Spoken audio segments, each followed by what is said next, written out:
For the next one, we're going to look at flower hides underleaf. So this is what completes the end of the first palm change. After we do close the door, push the moon, both hands come around on the outside.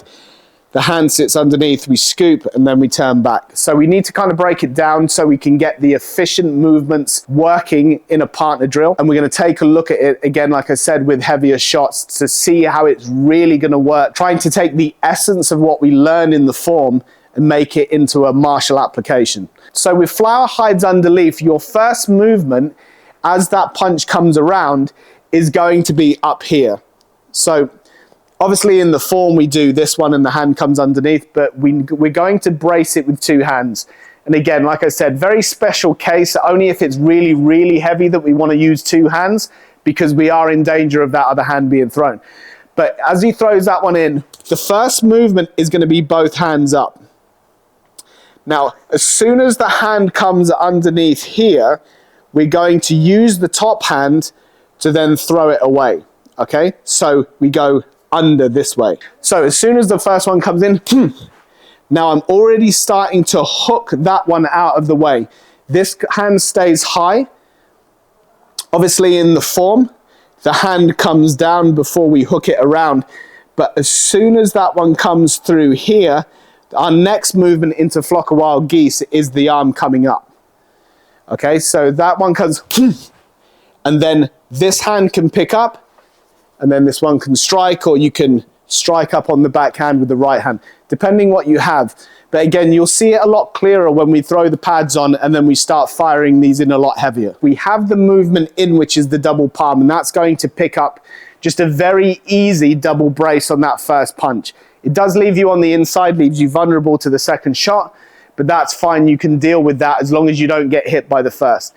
Now, the second hand position for picking up this first punch, as he swings it in, again, this is a very, very heavy punch. This is from somebody who's much bigger and much stronger, where you have to use two hands because your guard will just collapse.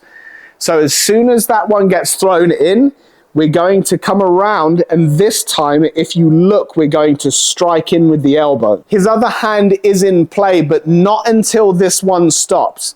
If I put all my power into throwing that first shot, my other shoulder is moving away. I can't throw the punch at the same time. So only once that stops can I then throw the next one. It's basic physics. As it comes in, the hand's going to turn out and the elbow's going to strike straight into the crease of the elbow, or you're going to get into the bicep, okay? If it's a slightly more hooked punch, then you're going to pick up on the inside of the wrist and the hand will probably come round. Don't follow all the way to the arm if it's not in front of your body. Now from here, as soon as we connect, we're going to move into the next posture, which is flock of wild geese burst out. So what happens from here, we're now in danger, because once this arm stops moving, this next one can come in. So as soon as he starts to throw that, that's when I need to throw that hand out, okay? So this movement happens at the same time. In the form, you scoop, and then your hand goes, but we can't afford to wait that long. So as soon as it comes in here, whether I strike with my elbow or not, doesn't really make a lot of difference. That position's strong enough to brace against any shot that you are physically capable of dealing with. Now, as he goes to throw the next one, that's when this hand comes up and I start to throw this one out of the way. He's not going to let me throw it that far, but as soon as it comes in, that way, and now if that other punch is coming in, then I can come in and strike. Obviously, I don't have to finish off the posture with the rolling shot, but you can do if it's on. Okay, so just to recap, the first one is double hands. You can use it as a distraction as it comes through, and that's where you can control this arm. But again, be really careful of this one. The second one is elbow high. And again, we're in this position. You see, just like from the form, we're just not quite turned in fully. Okay, so I'm going to show you how you can train these hand positions, and you're gonna want your partner to be gloved up, padded up. So in here we've got a soft pad on the top, and we have a football shin pad underneath.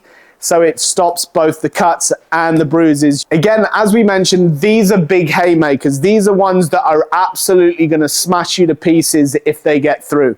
So you need to test these guard positions, and then we'll start to develop them as we go. Work the position first of all. So make sure that the punch is comfortable and he's definitely punching to your face. It's no good you working them from out here because there is absolutely no threat whatsoever.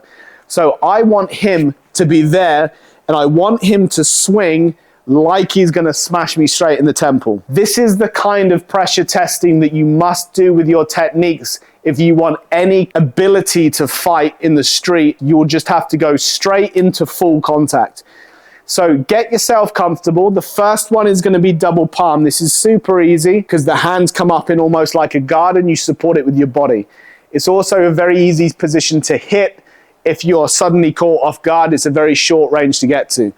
So what we're going to do is Dan's going to warm up as well. He's going to throw me a few punches here, and I want to be able to just keep that arm out, okay? So as he swings it in, that's about 50%. You can probably tell that because I can talk and not kind of change my pitch too much, it's not causing me too much damage, okay? Bits will slip through. So especially when you're working with the glove, you'll find that the thumb and the hand is a lot bigger than in real life. But what happens is when I guard, I might get a little whip from the glove. That's fine. Get used to it, get hit. Sometimes you need to take a couple light ones just to kind of keep you on your toes about keeping them out. I'll show you from this angle so you can see how close it's getting to my face.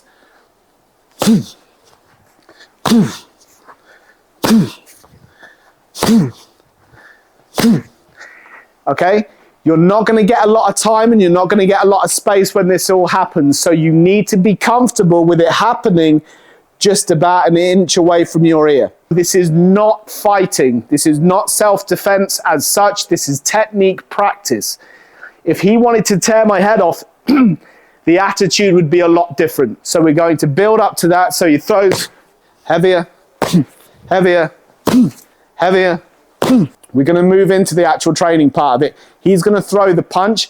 I'm going to first of all do the double palm. He's then going to throw it and I'm going to do the elbow.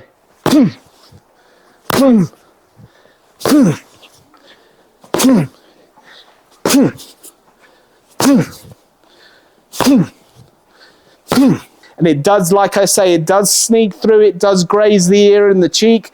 Test yourself to see how you're actually improving with the self-defense side of your training.